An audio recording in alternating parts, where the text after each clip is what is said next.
Welcome back to Whiskey Moments Podcast. I'm your host, Peyton McCormick. Joining me today, Harrison Endycott. Hey, thanks for having me, Peyton. Dude, I appreciate you coming on.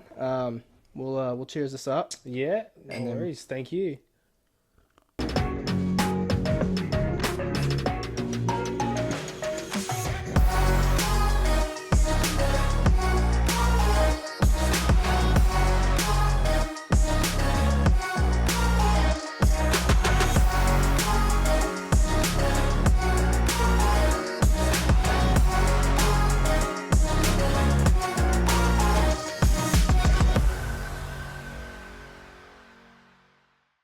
So, you are the first person outside of like my friend group and outside of like country artists that I've had on the podcast that does anything like professionally. So, you're from Australia? Yeah, Sydney. Sydney. Yeah. So when did you come to the States? I came to the States, going on about, this is probably my ninth year, actually. Eighth or ninth. So, yeah, I moved from Sydney to Scottsdale. Okay. So I was there, coming through the ranks, all that type of stuff, and then met my wife there, we hit it off, and we just started. We moved in together, and then moved myself onto the tour, and all of a sudden, brought us out here to Tennessee. Like we were in the market of trying to buy a house and all sorts of things, and my wife loves it out here, and I love the South, and it's always good fun. So she came to a couple events out here, and she loved Nashville, and we're just like, That's the place. let's settle in, and we bought a house around the corner from here, and love it. So it's good. It's a great place. Yeah, that's awesome. So, do you get to visit like back home very much? I typically try to go back like once a year type thing. Obviously, the schedule right now is a little bit frantic, but typically, I like to go down and play down in Australia. End of the year, which is our summer. Okay. So they finish the year with like Australian Open, Australian PGA. So in the past, I've always liked to try to go down and play. Yeah. It's just nice to catch up with everyone, and it's hot. Right. Like your family's there too, right? Yeah, Dad's up north, as in further north of Sydney now. He's up towards Foster, which is kind of like halfway up towards Brisbane. My cousins are up in Brisbane, and then my sister and her husband live down in Melbourne. So, we're a little bit spread out. Yeah. But it's, world now. I mean, you can get the places so quickly. It's not a problem. So, have they come here to visit you? Dad came over 2 Christmases ago. He loves Nashville. He's been to Scottsdale. Still trying to get my wife to go down to Australia. We got a dog, and priorities is trying to juggle all that. So, but yeah, eventually she'll get down there, and like to get down there. Yeah, probably this year, end of this year or something like that. So, what's the time difference? Do you know? Sydney. Let me look it up. I think Sydney's like 16 hours ahead of us. So, holy cow. 16 hours. It is, yes. Sydney's 16 hours. That is crazy. Yeah. Wow. So it's funny. Like when you travel down there, one thing I love about traveling down there is how, because of the time change, and the time you land down there, you're just wired, ready to go at like 3 a.m., 4 a.m. because of the jet lag. So, like it's, every time I'm down there, it's like you find yourself fly in, it's so early morning, and then you're at the beach all afternoon, or you're golf, or you're hanging out with people that you haven't seen for a while. Right. Siri's trying to tell us something. Siri's trying to do something. You're always trying to hang out with, trying to catch up with as many people as you can, because you're just so wired, and then all of a sudden you hit the wall at that 4 o'clock in the afternoon, and you got to try and push till at least 8, and then 8 o'clock rolls around, and then all of a sudden you're up at 3 a.m. and then it's like, now these are long days, but at least it's summer, so you kind of get to get in the rhythm of things down there, and it's always a good time to go down. Everyone's just ready to party, and be outdoors. It's good fun. So, Awesome. So when did you start golfing? Like ooh. school? Yeah, so I was pretty young. Australia, we do it a little bit different system. Okay. So in the US, you have, your high school level golf for the elite side of things, your high school level golf, college level golf, pro ranks, and then you move up through the pro ranks. Where in Australia, school and sports doesn't really mix that much unless you're in, kind of like rugby union. Okay. Even I could probably go down the cricket side of things a little bit, but outside of all that, you're either an athlete or you're an academic. And look, both sides has its pros and cons, I think. You know, with the US, I think where they struggle a little bit is that kind of middle crew when it comes to professional, like, or young kids that are just quite not good enough to get into your big college, division one teams, your big athletic departments. Right. Because you got to kind of juggle school a little bit.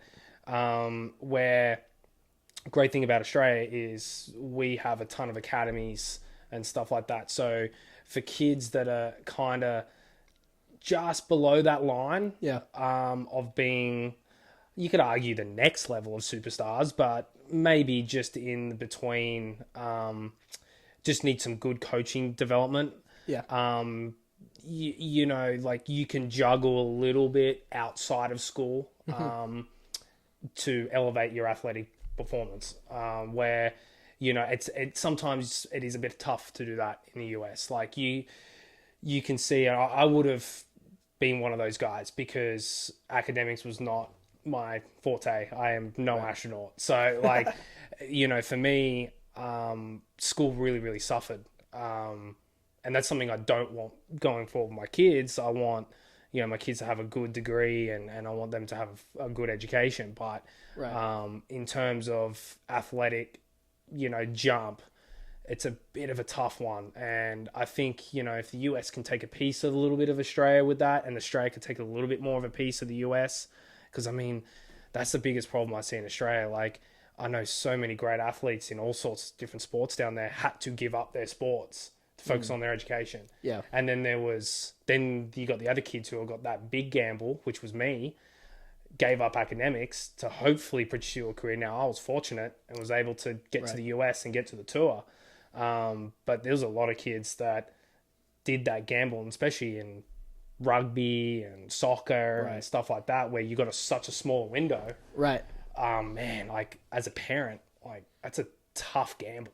Yeah. Like, that's like, and you don't want your kid to fail, but it's like, they've got to learn how to fail over and over and over again. And if a system just doesn't allow that, it could be detrimental. Yeah. So how early on did you start actually like golf? Was your dad the reason that you started golfing, or? Dad always played.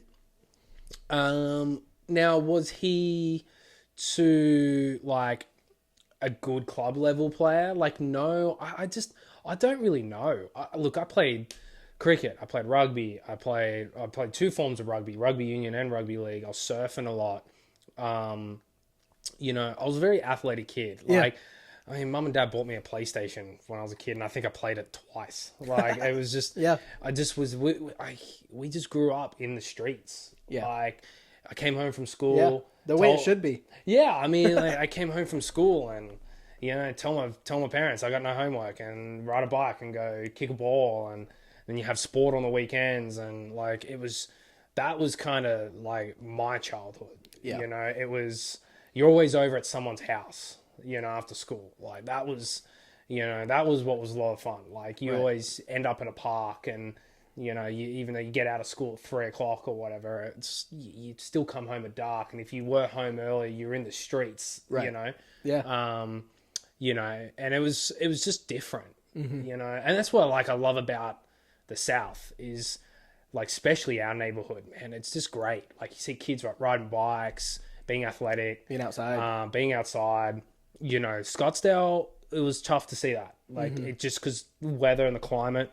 Yeah. Man, like it just, especially when summer rolled around, It's like, unbearably hot. holy shit, these kids would just sit inside. I mean, Yeah. there's nothing you can do when it's 115 out. Yeah. You know, you Fuck, can't yeah. tell your kid to go on, like, I don't go wanna kick a run. ball for 4 hours. Yeah, Like, exactly. you can die of heat stroke, right? Yeah, Like, exactly. you know, you got to do everything in the morning. Right. So, and that's why, like this neighborhood, especially where we moved into, and a lot of the really nice neighborhoods up this way, it just reminds me so much of like when I was a kid. Yeah. And yeah, like it's pretty cool. Yeah, that's awesome. So when did you start, I guess, start like realizing you had something going like with golf? Like, oh, I'm pretty good at this. We'll keep it going. I was playing, like I said, I was playing a ton of sports, and you know, when you're a kid, like when you play a sport, you want to be the best at that sport. Right. Like I wanted to be in the NRL when I was playing, but like I wasn't good enough. Right. When I was playing cricket, I wanted to play cricket for Australia. Not good enough. When I was surfing, I wanted to be Kelly Slater. Right. Like it just, when you're an athletic kid, it doesn't matter what you do, you want to be the best at. Right. Because that's your world. Right. But I was playing golf in the middle of it, and then I started seeing my golf coach, who I still see now, and he said to my dad, "Look, I think, you know, Harrison's got a bit of a future. What sports is he playing?" Dad's like, he plays rugby league on Saturday. He's playing, you know, rugby union Sunday. He'll train 3 times a week. In the summer, he'll play cricket, and you know, I'm floating around that 13 to 14 years of age at this point, and it's like you're young enough where it's like you kind of got to let kids go do what they want to do, but I'm at that stage where it's kind of like I think we got to like pick a window and just stick to it. Right. And yeah, my golf coach was like really not pushy, but just, you know, like I would really like to invest my time and try to really get me to the next level. And when Dad sat me down and had that conversation with me, I was like, hell yeah, like let's go do it. Right. And you know, my coach's family and stuff, like they're like my second family to me. So Yeah. you know, like it's been a blessing. Like I was very lucky to be a part of all that. And it's like there's zero regrets. Like it's, you know, I think it's so important for so many kids to play 1,000 different sports. As many sports as you can, yeah. And then when they get to a point, it's like, okay, you might pick off like 2 or 3 of them.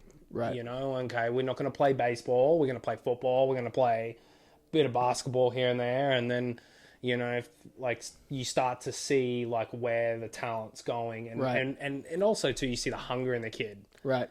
You know, like there's no point putting kids in a sport that just don't even want to be there. Right. And 3 or 4, especially big sports like that, you get burnt out. Oh man, because they get just burnt out work you easy. so hard. They do. And like for kids, you know, and I've seen it a lot, you know, juniors and stuff, like parents, coaches just ruin kids.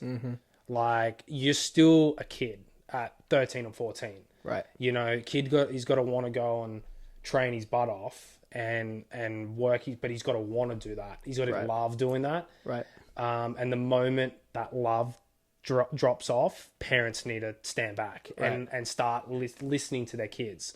Like my coach right now, he's got 3 boys, and his youngest is still a toddler, but his 2 oldest ones, like soccer crazy and gifted athletes, like as in, mate, from 5 years of age, you give him a ball and know what to do with it. And you know, Ben, like he's in this really, I wouldn't say a difficult position, but you know, his oldest is playing for academies, really excelled to that next level. Right. And it's like, how do you not push this kid? And you know, I've chatted to him a few times, and you know, just like simple things too, like if you know he watches how he's responding to all the hard work, and if he's just looking fatigued and tired and it's not turning into fun, no, like we're not going to go to training. We don't need to. We're going to go and play a video game. We're going to go to the beach. We're going to go do something Something else. that's fun. Yeah. Yeah, like they're just kids. Yeah. They got to have fun too. Yeah, a kid doesn't need to train like Michael Phelps did, in the Olympics. They got Right. to, and it's just it really is a tough spot because it's like you want to see your kids succeed, especially when you're an athlete itself. Yeah. Sometimes the hardest thing is to hold back on that. And I've said, a lot of people have said to me, like when you have kids, they're going to be golfers. They're going to be golfers. No, they want to be golfers. Then yeah, if they want to be. 100%. Like, okay, what happens if I have a son and he turns around and says, Dad, I want to go in the military? Where am I going to say no to that? I'd be proud as hell. Right. Like he wants to defend his country, and we support that. It's Yeah, like absolutely. It's like you just don't know what your kids want, and it's like Right. it's amazing how many times you just get some of these parents that just Feed it right into the they kid. see their kid hit one good shot, and then all of a sudden, he's going to go here. It's like, Yeah. well, like, no, it's a long, like the kid's That was gotta, one good shot. kid needs to figure out girlfriend problems. He hasn't even discovered alcohol yet. He hasn't even Acne, oh, dude, like like puberty. Like he's got to go through it all. Like he doesn't even know what a bill is. He might be able to spell it at that age, but he doesn't know what paying a bill is. And Right. like there's so much growing up to do with these kids, Yeah. and it's that's the tricky bit with sport, Right. So, was the tour what brought you to Scottsdale? Yeah. So when I turned pro, I wanted to get to the US. I wanted to play over here. I was in the Australian teams, so I was traveling a lot to the US, going to Europe a lot too, quite a bit in Asia. When I got in those, when I was starting to get to that top 50, top 30 in the world, and then I progressed to top 10 in the world as an amateur. You're treated by our government, our Golf Australia, and our sporting organisations like you're a top 50 player in the world on the US tour, right? Like your schedule is very close to that. And that was probably one of the biggest learning curves because you get to that level and you have agents and organizations taking care of your travel. You have brand new luggage all the time. You're getting equipment for nothing. You're treated like a contracted player on the tour, and you get in. You do that for a few years. Like it's very easy to figure out or get comfortable and go, this is normal, but that's not the grind. Right. And so I fell in love with the US every time I was traveling over here. And like golfers are different. So some guys just like playing in Europe. Well, some guys like playing in Asia. I got a buddy, Travis Smythe, and he just had a win a week and a bit ago in New Zealand. Mate, guy's played Asia his whole life. Yeah. And a little bit in Europe. He just loves Asia. Do I think he would be suited on the US tour? Absolutely. He loves the States. I think his game suits it. But he just hasn't made that transition because I look, he's probably got his reasons. Right. He's definitely come over and tried to, get in the system a little bit, but his performance just goes skyrocket when he goes and plays in Asia. It's home to him. Right. Like he's a guy that's very, very tough to beat there. Yeah. And I think, he's an incredible player. But for me, I wanted to be in the US. I just wanted to be over here. And so after when I turned pro and I got told like I was crazy kind of going doing it, I went and played 2 years on the Latin tour, to get through that system. Yeah. Man, like talking about how to put hairs on your chest and toughen you up down there. Like, man, you're sleeping. Man, the amount of times I've had to sleep at an airport. I've slept in Peru airport. Wow. Just simple things. Clubs don't turn up, and you got to deal with that. I've had cracked drivers. There's no tour tracks out there. Yeah.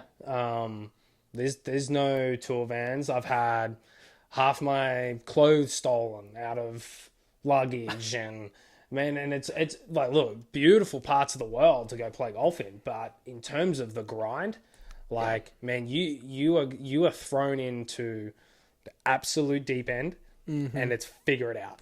Yeah. It is get down there and play, get up to the next level, and then you get to that level, you might hover for a little while, shift, and then it's about going from there. Yeah. And yeah, that was probably one of the best things I ever did, was to go down, because like I just was so like I was just so so involved, treated, spoiled into what best players in the world, because that's how we were treated. Right.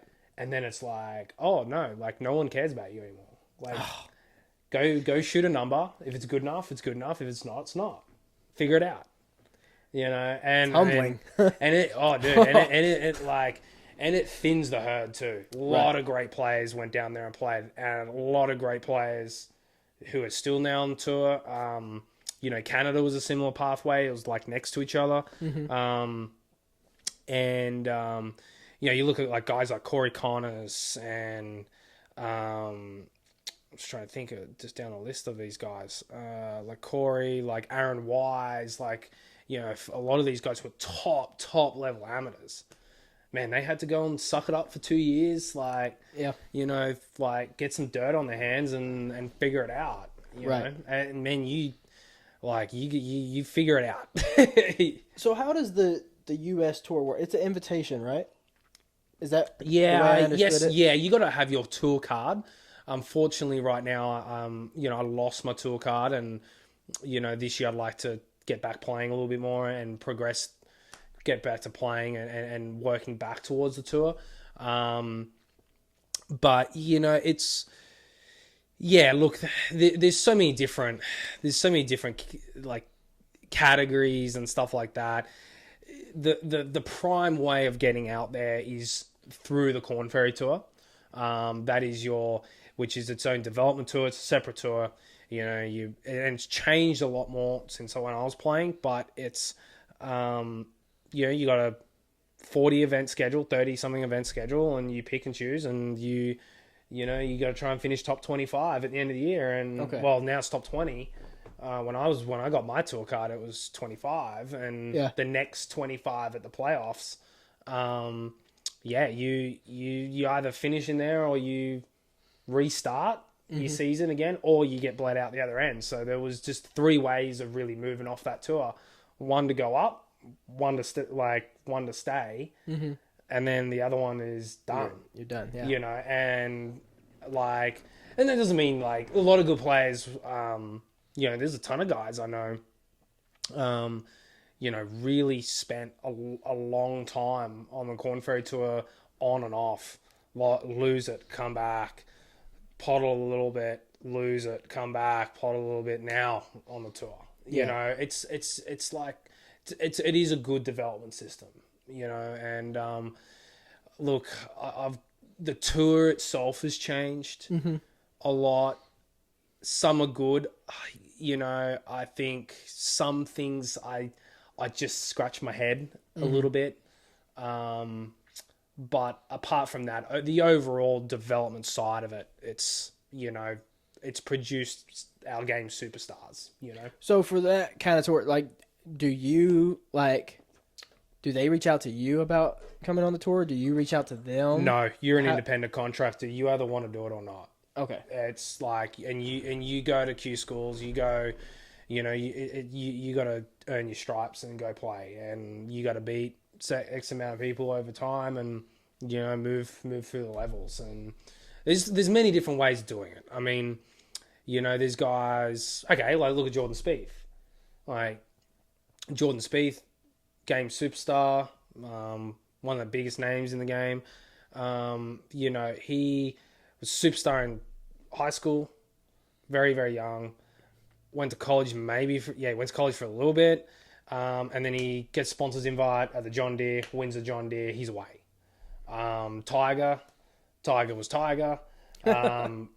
You know, they gave him opportunities, and obviously when the world's greatest is being given opportunities at such a young age, it's bye-bye. It's bye-bye everybody else. He's away. Right. You know, and that's John Rahm was the same. John Rahm. You know, back then, I don't know if they still do it now, but I think it was like if you're a USAM champion and stuff, the tour used to give you like 7 starts, had to make a certain amount of money in those 7 starts to earn a category for the following season. And I think John Rahm got his card within 3 or 4 events or something like that. And they're, you know, they're the like the pinnacles, yeah, and that's the harsh reality. Is 99.9999% of golfers have to go through the system I go through. You just gotta do your trade, do your apprenticeship, and then eventually, just that 1% just bursts out and changes the sport altogether. Right. You know. So how long does it take for your tour card to expire? Well, it depends. When you get your tour card, you have 1 year out there, and then you got to finish in a certain point. So I played 3 years out there. You know, so obviously, like, end of last year, I really thought I was kind of done. And now in this time off, like, super hungry to get back now. Yeah. You know, trying to train a lot harder. Just get back to playing just because sometimes you don't realize how good you got it until you lose it. And I think I needed that a little some bit. time away. And it's a different pressure. Like, you know, my rookie year, I was away 32 weeks of the year. Yeah. Like, That's never a lot. home. Yeah, that's a lot. And it was just building up, getting tough. Yeah, it's just like... It's a lot of traveling. And then, you know, but then you got to throw in, okay, like, let's say you got 6 weeks in a row you're playing. Yeah. And let's just say you miss 4 of those cuts in a row. And believe me, I've done this. And you might be missing them by 1, 2, 3, we're back to 1. Man, the amount of times in that, like, when I went through, like, late 2 years ago into mid last year, I was in this real rough patch. And it was like, what was so frustrating about it was so close, but it felt so far away. And the amount of times when, like, I would go miss a few cuts in a row, and then it's like, but you're missing it by 1, and you debrief your round, and it's like, wow, like, I made a stupid double on Thursday. I missed 3 opportunities from inside 8 feet between Thursday and Friday. Make one of those, you know, you're in the weekend by 2 or 3, you know. And the thing is, being in the weekend by 2 or 3, you're typically sitting around about like 20th, 5th to 30th, maybe high, depending how bunched it is. And then that's what the best players in the world figure out. Like, Scotty Scheffler's the best at that, you know. Sometimes making a cut on the number is a great week, and then you backdoor top 10 it. You know, and I just kept going through this run, and then I'd finally feel like a change came out, and I'm in the weekend. Like, I'd get the afternoon morning draw, and then it's like, okay, I played nice. It's starting to tread the right way.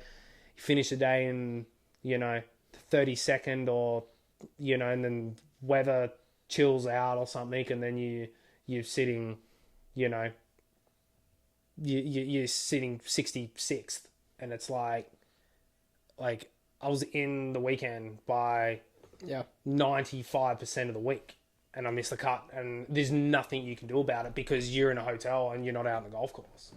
You're done. And like, that shit, it's fucking toxic. When you're week in, week out, year after year after year, and you're dealing with that, and that's what thousands of these guys deal with, and we all go through that. For me, I'm in a different perspective of it now. It's like, you know, you look at the game a little bit differently. You know, I started trying to help my wife a little bit more with her golf. You know, I'm a member at Grasslands Golf Club, so the club tries to get me to help with the juniors a lot, and you're helping these kids, and like, you look at it, and sometimes you're like, wow, like, I made that shot look way more complicated than it had to be. Like, sometimes you watch a 13, 12-year-old kid, or even younger, like a 10-year-old kid, this mindset to it, trying to execute a shot, and it's like, huh, like, why couldn't I think like that under pressure? You know? Yeah. So it's like that's where I think, you know, as disappointing and as frustrated I was, you know, I feel like I'm in a good place. I feel like, look, it's hard work again. Like, I've got to get back to where I know I can play. Game hasn't gone anywhere. I still go and play great. It's just, you know, being patient with it and, Right. and allowing myself to come back with a better mindset of it, you know? So when does that like start for you as far as like wanting to get back into like? Oh, it's already started. Oh, it has. Yeah, like as in, especially now because I'm hungry. Like, you know, I'm trying to work out 4 times a week now. Practice is slowly elevated back. You know, just trying to really take care of myself, like, Right. you know, body and mind. Where now it's like, you know, when I go practice, it's like I used to grind really tough, like, you know, good long 6 to 8 hour days. And, you know, right now, like, I'm playing a lot more with not little grind. So it's why it's really scrappy, but I'm shooting some really scrappy 7, 8 unders, which is nice. So I know the game's there. Right. So, but it's some of the shots that just come out, you're just like, oh yeah, that's just no practice right there. Right. But I'm getting it done because my mindset and my body feels great. So, to me, I feel really good about that. I look at the future going forward. Yeah, look, I've had a tough last year. I might be a little bit mellowed out for a couple of years, and, you know, but if I can just get 1, 2, 3, 4, 5% at a time, Right. I do believe at some point I'll be back, like, playing at a really good level again, and hopefully the top level again. So I've just got to be patient a little bit with that. Yeah. Is it nerve-wracking seeing like yourselves on TV or like, you know, like on DraftKings? Yeah, I mean, you get some fucking idiots on, like, with that. That was one of the funniest shit. Like, when my rookie year, when I got turned pro. So cool thing is when you when you get your tour card and you have player orientation, they run through everything. Gambling, we're not allowed to gamble. Right. You know, Are you allowed to gamble on other sports? Yeah, like, yeah. You just can't gamble on golf. Yeah, it's like most of the guys try to just Stay away from it. Yeah, but like, yeah, you definitely can't golf. Like, Right. that's deemed as inside trading. Right. But in terms of, you know, like just the, you know, the integrity of the game, you know, they run through all that. Like, so rookie year, I might have changed now. It was cool. Tour flies you out. We're at first events in Napa Valley. We've got there for 3 days where they fly us in like the Friday night. No, it might have been Thursday night. And then Friday, Saturday, it's like, you know, you're going through all your retirement plans, your finances, you know, meeting a lot of like the high end guys, Right. that are taking care of you, all your, you know, all your benefits, Yep. and then you have a great big dinner at the end of that, and then you get into work, right? So we had like a lot of fun, right? It was great. All the players bring their wives, girlfriends, like it was awesome. How many people you think are there? Well, 50. Oh, 50. Oh, Okay. actually, sorry, no, it's rookie orientation. So it's like you only do that once. Okay. So if I go back to the tour, I don't have to do that. Okay. Well, I don't do that. It's only just rookies. You know, so you're going through all this type of stuff, right? And, you know, we meet with Meta. You know, they verify us and talk. So now we're in a position, right, where, you know, we have direct access to Meta. Like, if there's an arsehole out there, we can just turn around and just go, hey, fucking bye-bye account. See you later. Yeah. Like, we make a phone call. It's done. And it's funny. Like, it's there's been a few incidences, but it's just like, it turns funny because it's like, I was having a practice round in Shriners at Vegas with Eric Cole, and it was like the Tuesday morning. We're just playing the front nine, and we'll just play like you know, like back and forth. And Tuesdays are kind of chilled. You'll do a bit of work, but like your main, it depends if you played a few weeks up, you know, you're not slack. Your weeks are tamed off a little bit because you're just a bit more on the fatigue side. Yeah. So anyway, we kind of got the phones out, and Eric Cole's having a phenomenal year, right? Like I think his rookie year he would have made about $5 or $6 million. He was just playing great, top 30 in the top 50 in the world, and so Wow. we're playing the front nine, and he's pulling out his phone, and we're just going through all the hate messages. Just fucking drunk idiots. It's hilarious. Yeah. And like Eric would be like, "Oh, look at this guy." He's like, "Hey Eric, you fucking suck. I hope you die." And then it's like all this shit, right? And it's just fucking idiots, Yeah. right? And I'm like, okay, so I pull out and I'm like, message request, message request, message request. It's same shit. It's just like, just idiots, like, because they're all fucking gambling on you. Yeah.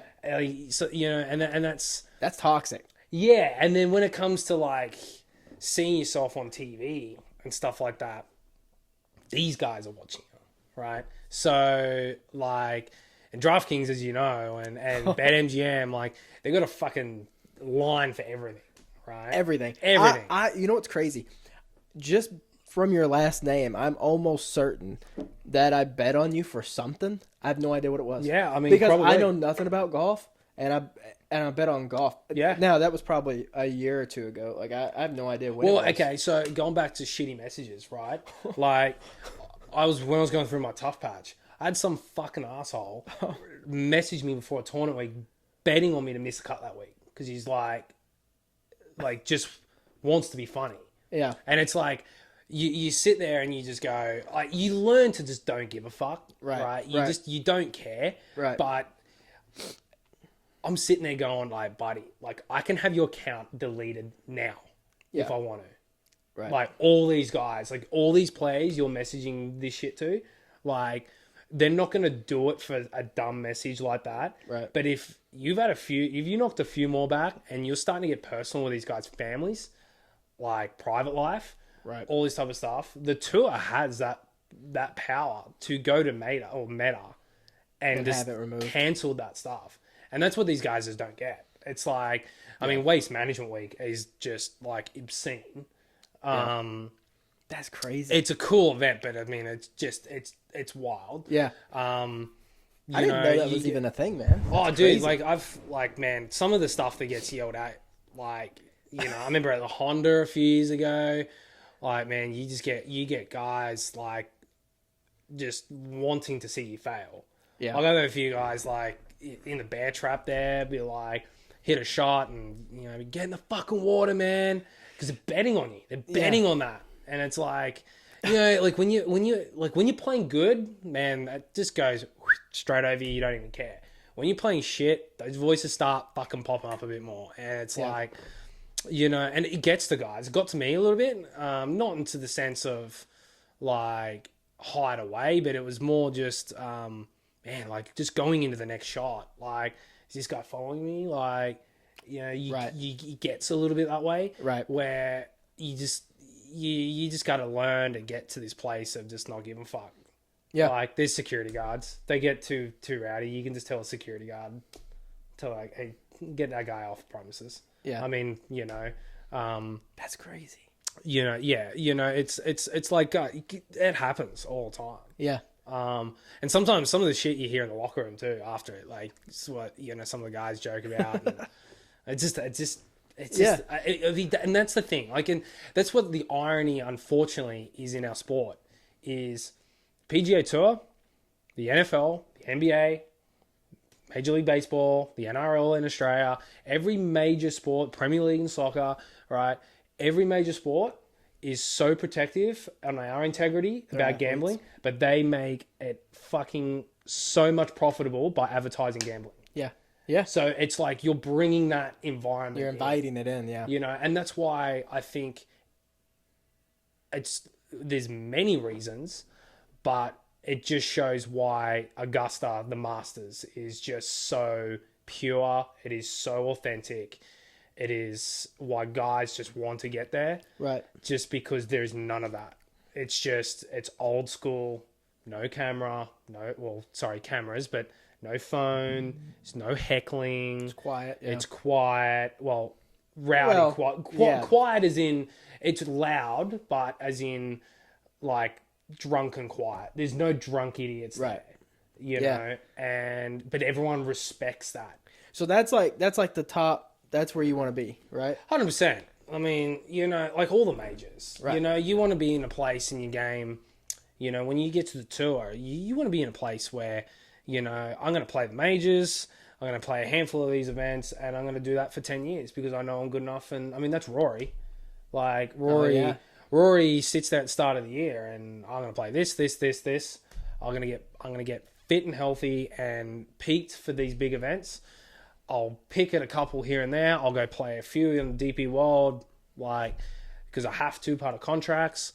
That's crazy. Like, he goes down and plays in Australia. He might play, in Asia. I think he went and played India.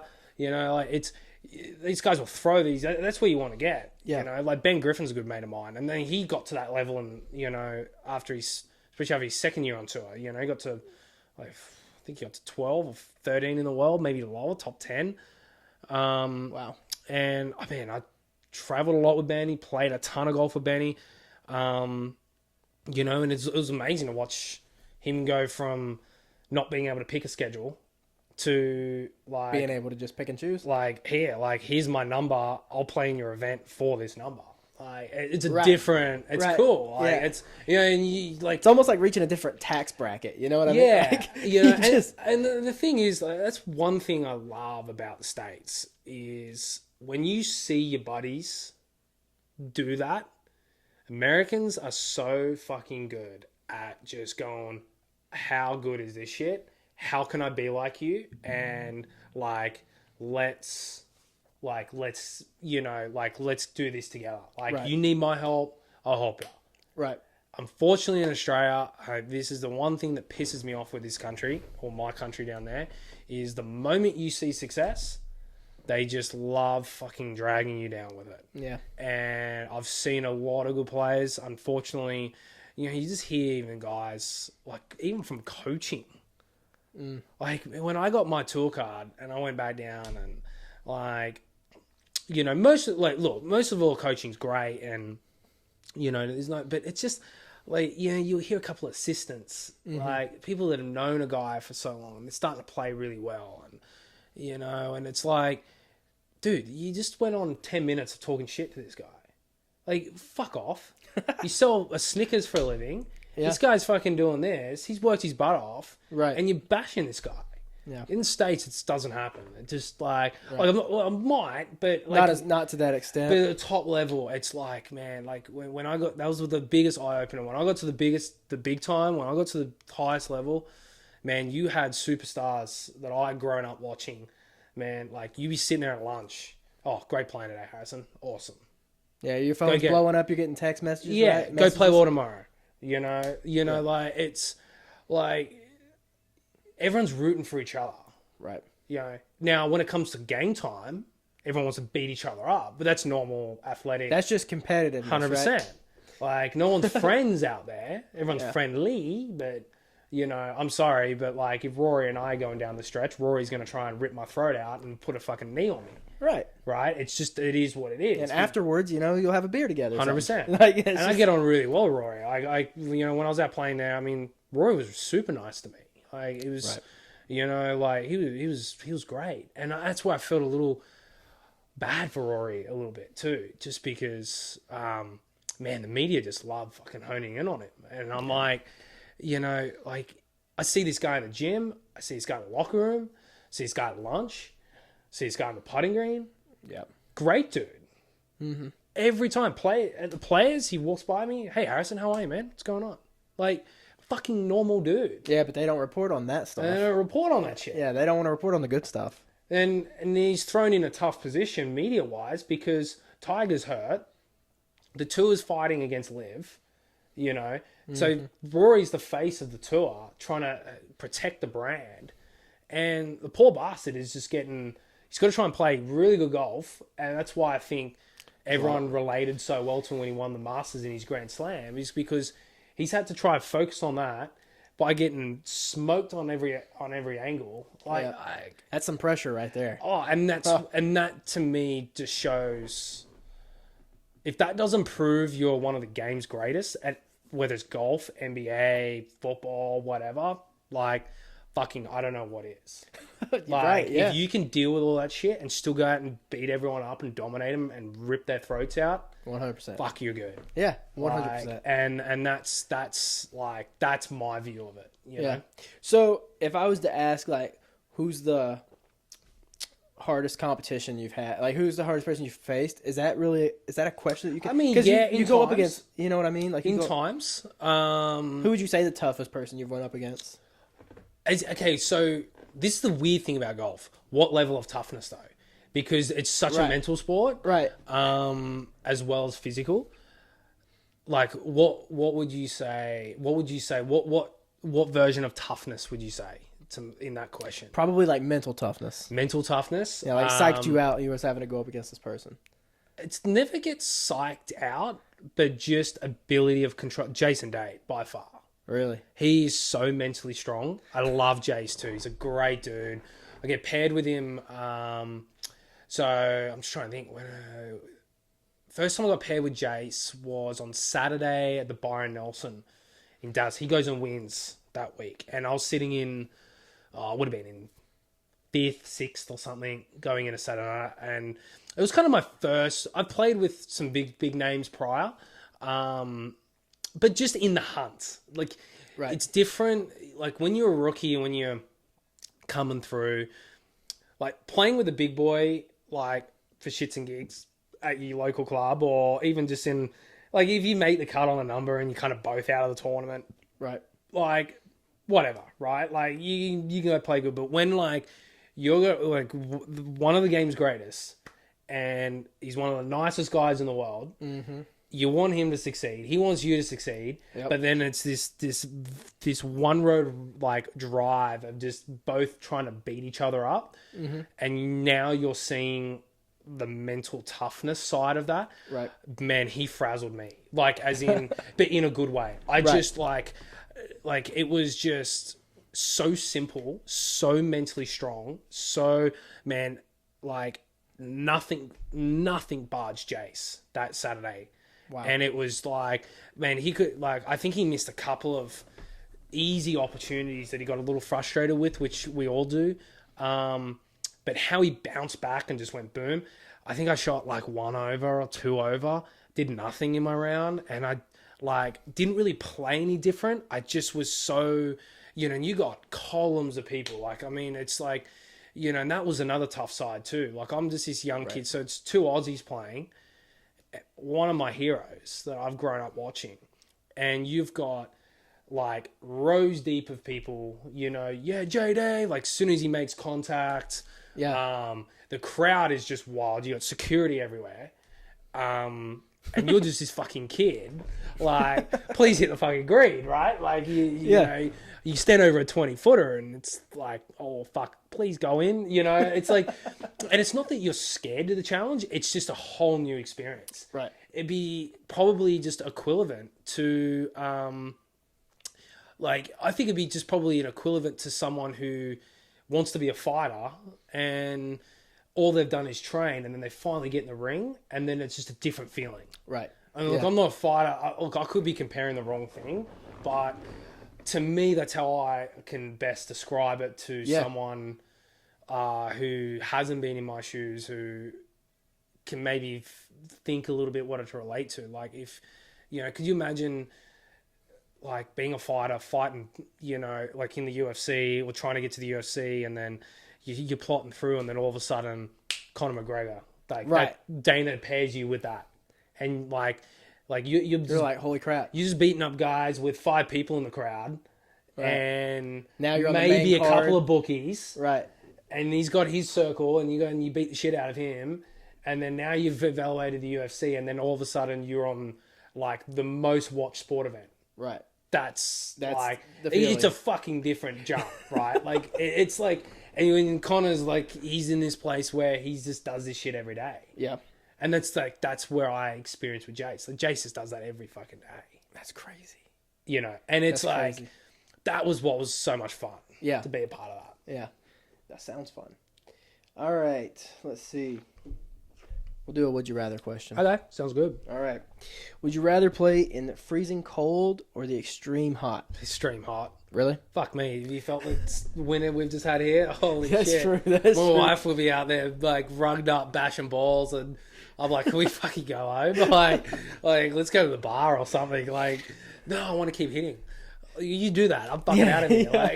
Like, nah, definitely summer. Is it? I always wondered this because when you're playing golf, you're like wearing super nice clothes. Yeah. Like, is it uncomfortable to golf sometimes? You're wearing like slacks, right? Yeah, I mean, And like a polo is tucked depends in. what you Like, get. I mean, like fuck. I especially if it's warm outside. Like you're talking about like Scottsdale. Like if you ever played, not that you played in Scott, but if you played out there, especially in summertime. oh, Like, I played. I mean, yeah, but then when when I was playing in Europe, you go play at Dunhill Links in the middle of July over there when it's 25, 30 degrees and fucking rain's coming in sideways and blowing its head off. Yeah. And you got 3 layers on and you can barely swing it and you're still cold to the bone. yeah, Like then golf's hard. yeah, I believe it. So I experienced that my rookie year at Pebble Beach. It's like, yeah, Pebble gets that way. And then Pebble's amazing when it's 72 degrees, right? Like, right.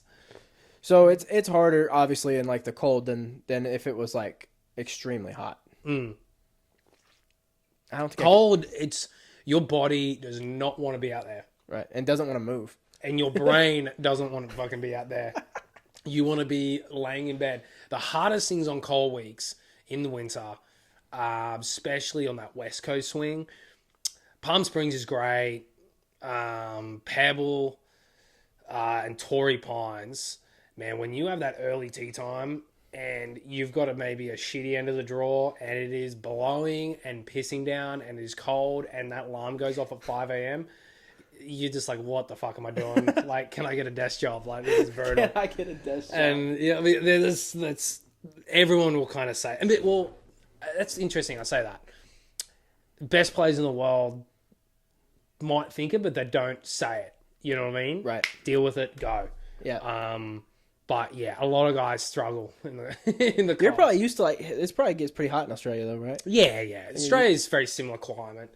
Where my dad lives up in Queensland, it's like Florida.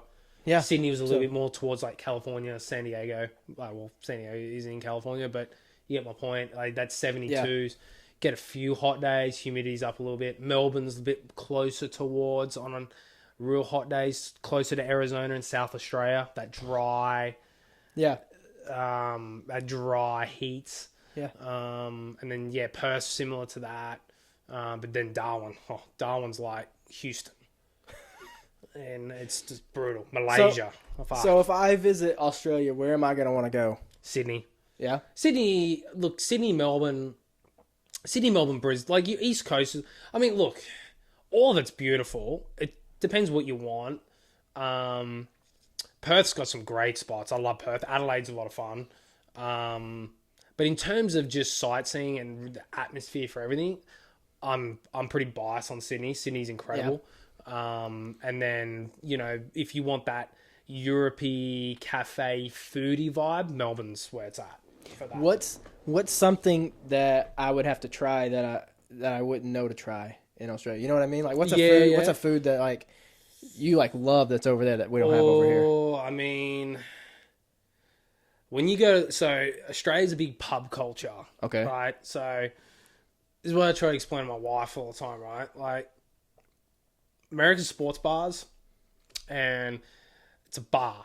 Right. Australia, you go to the pub from 3 o'clock, 6 o'clock, you meet your mates, you have dinner, you might have a dinner, and it's just, and you're never out super, super late. If you want those nights, then you go in the city and you go clubbing and all that shit, right?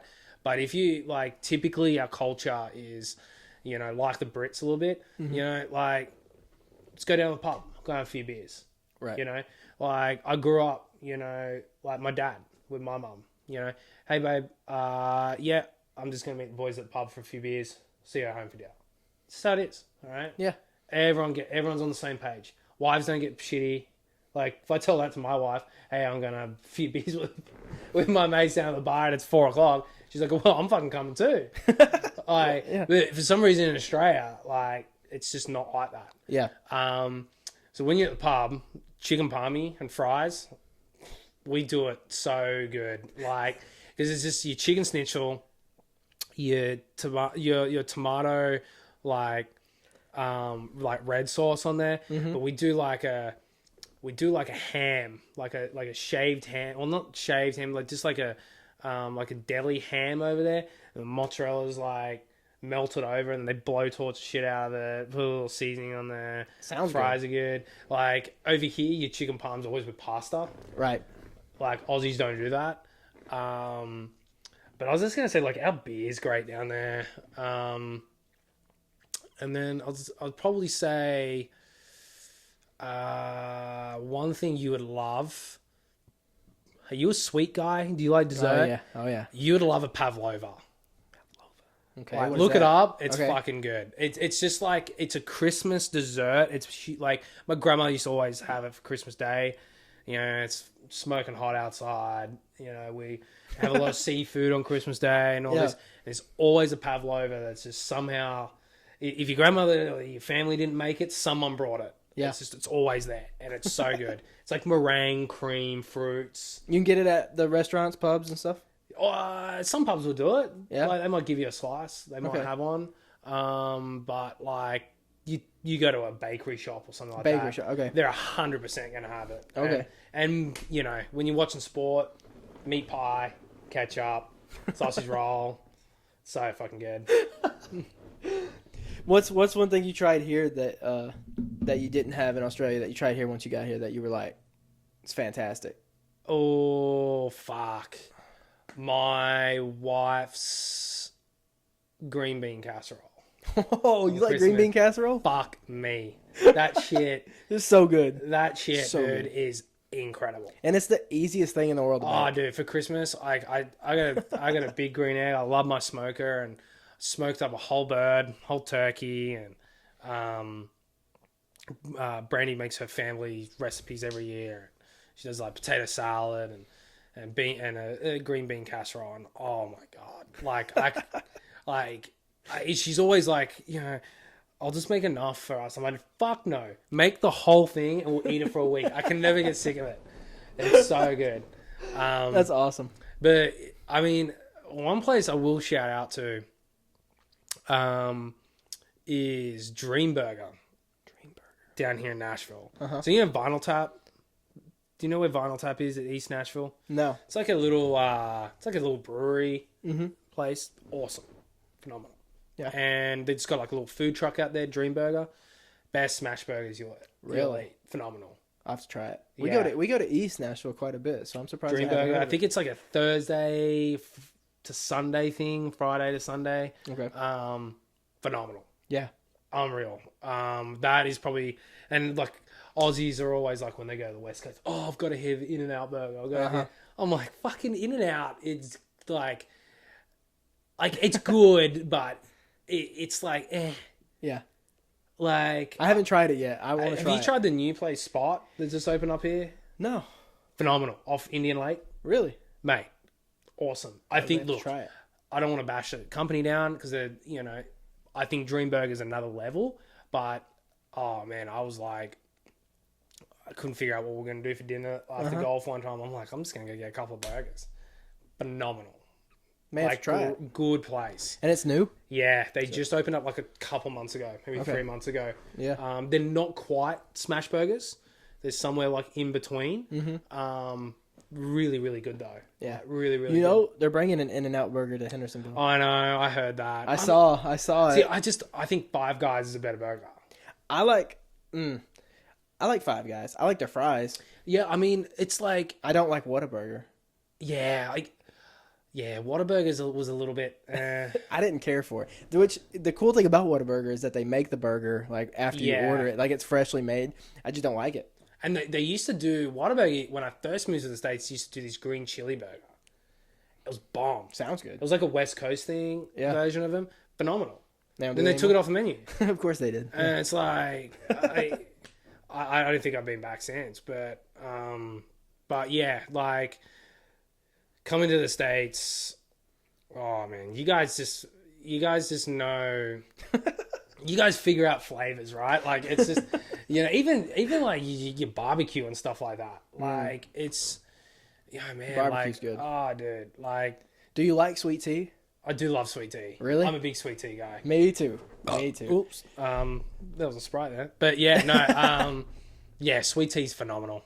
Like, yeah. I love iced tea and all that. Big southern thing. Yeah. You don't have sweet. Do you have tea at all? Yeah. Do you? We drink hot tea. Hot tea. You know, English breakfast and stuff like that. But, you know, occasionally people have an iced tea and stuff Are you a like coffee guy? that. Oh, fuck yeah. I got an espresso machine and, you know, so Bo Hostler, plays on tour. He roasts his own beans. His brand's called Bo Rista. And, yeah, no, he sorts me out with that. So That's awesome. Yeah, he does good with that. So I'm a coffee fiend. Like, Yeah, know, so is flat white. That's my wife. My wife's a coffee fiend. So. Yeah, there's a couple of good spots up here. I like Black Elm's good. Yeah. I like Black Elm. You'll have to try this place right here. It's literally like not What's it even. called? You could walk to it. It's called Grams. Grams. Grams. Yeah.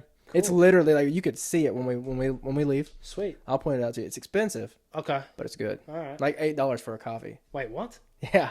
Like it's expensive, but for a big coffee, you could get a cheaper one.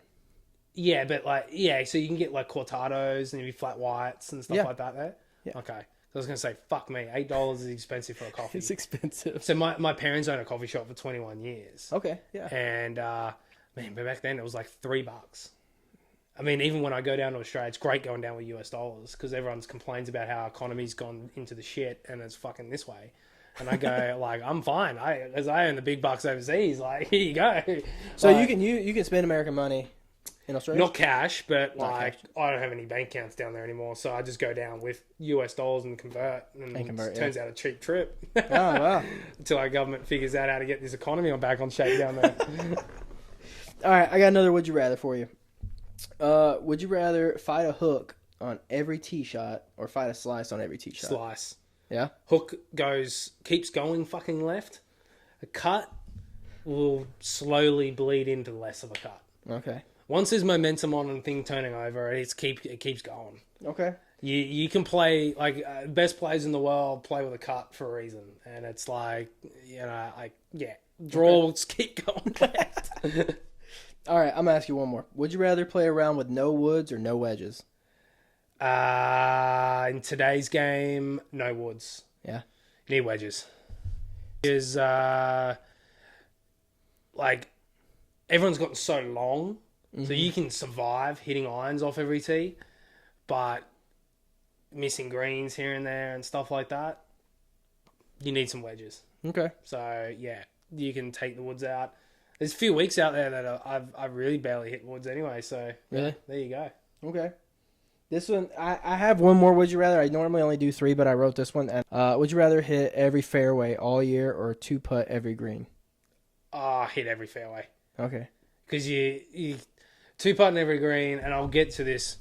So my first, when I was rookie year, first event in Napa Valley, first round, I play on the PGA Tour. Guess what I shot? What? I had an even par.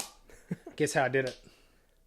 18 straight fucking pars. Do you know how fucking frustrating it is to sit there and have 18 straight pars as a touring professional? I'm sure it's quite frustrating. Because you are flushing it, you are hitting it great, you can't make a putt, right?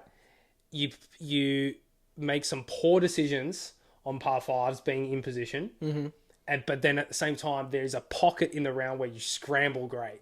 So you, like every part of the game, you're doing so well but so poorly at the same time, right? So to hit every fairway and you know you're going to make some putts, I'll take hitting every fairway every day. Yeah. Yeah. Perfect. Do you think if me and you went and played putt-putt that I would win? Yeah, potentially. Yeah, probably not. I mean, putt-putt's like rinky-dink though. Like It is.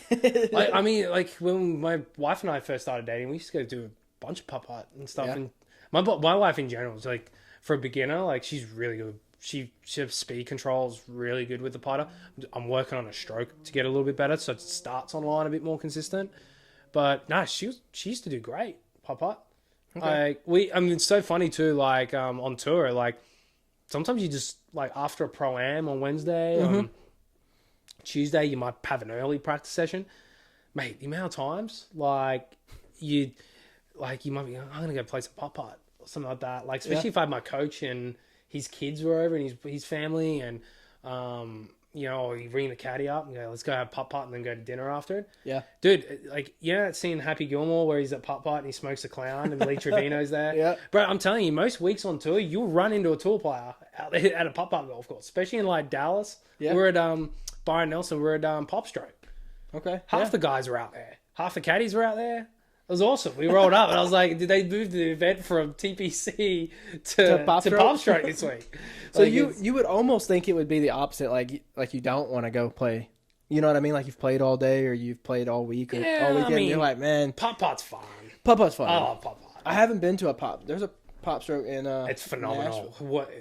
It is. We did the one in Dallas. Yeah. I know the one in Nashville just opened up. It is their business structure and their business plan is so good, and the reason why is it's not cheap, but it's not unaffordable. Right. Top Golf now is starting to get a little bit unaffordable. Right.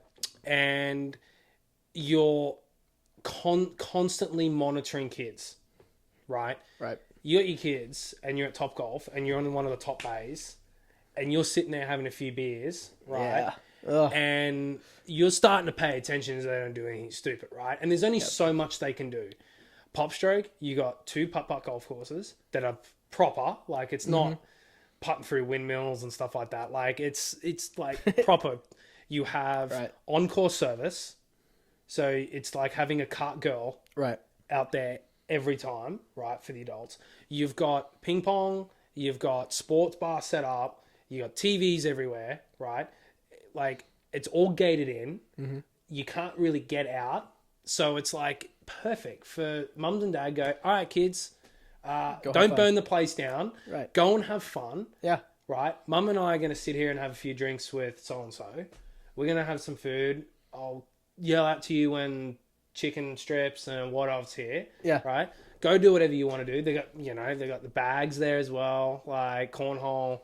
Like it's just like it is the perfect babysit sports bar like setup I've seen. Yeah.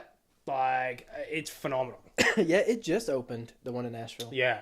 It's really new. It's really, really cool. I was amazed, and I said to my coach, like, someone needs to get this shit going in Australia because, like, our country is, like, thriving for stuff like that. And it's like, these guys will not go broke.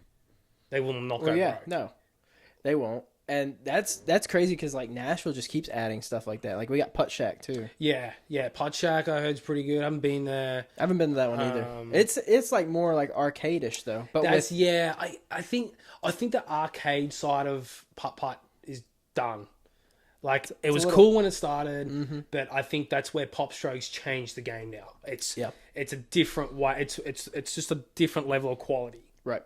You know, I think Top Golf started all that with the full swing of things. Like, it's the first place it's really opened up where you don't need to be a member. Bring the family up, hit some balls, have a beer, have some food. Like, great. You know, it started off cheap. Yep. Now it's like... It's expensive. Mate. Like, I've done a couple of corporate dinners there, and like, you know, with 30 to 40 people and businesses and stuff, and I'm like, I would hate to see that invoice. Yeah. I mean, not the fact of like whether they can't afford it or not. No, like obviously big businesses is fine, but it's more the principle of it. Right. So I'd be mad that you're hit. Yeah. Like an old mate who's taking his family there may hit 6 shots. Mm-hmm. Has 2 beers, half a chicken strip, maybe a bite of a burger. Kids are going nuts. Yep. Oh, $300. Thank you. Have you been to Birdie Bros? Yeah, I've been over there a couple times. I feel like that kind of came right after Top Golf. Not necessarily Birdie Bros, but the hitting the golf ball at a screen. Yeah. You know what I mean? Yeah. Birdie Bros to me, I think it's a great idea what they got in there. I just think they need to simplify that bar in there. Like, you don't need 50 different fucking bourbons. I didn't even notice. Mate, go in there and look. Like, hey, look, I'm not telling them how to run the business, but like, it's more just for me. Like, if I'm gonna go in there, Yeah. Like, if I'm gonna have a cocktail, I'm gonna drink either a gin and tonic, vodka, something. That's it. Mm-hmm. You're gonna have a few beers. Girls might have a wine or two. You know, like, mate, there's more bourbon in there than Paul Vu, the liquor store. Like, it's like, look, I haven't been in there for a while, so I might have changed. But I mean, the first time I went in there, I'm just like, well, it looks like I'm having bourbon night tonight. There's nothing else to drink here. Yeah. Like, it's just like a line of it, and it's just like to me, I look at that and I just go like, there is no way you are making a profit With that much bourbon. with that much alcohol Yeah. and not enough of that. Like, where I just feel like, I could be wrong. I just feel like they tweaked a few little things in there to make it a little bit more like golf centered. I think they'll kill it. Yeah. You know. Yeah. Absolutely. Well, that's all I got. No worries, mate. So, dude, I appreciate you coming on. Mate. Normally we toast it. Oh yeah, You don't have anything in your glass. I but smashed my Sprite. We'll so thank the glasses. thank you so much. I appreciate it. So.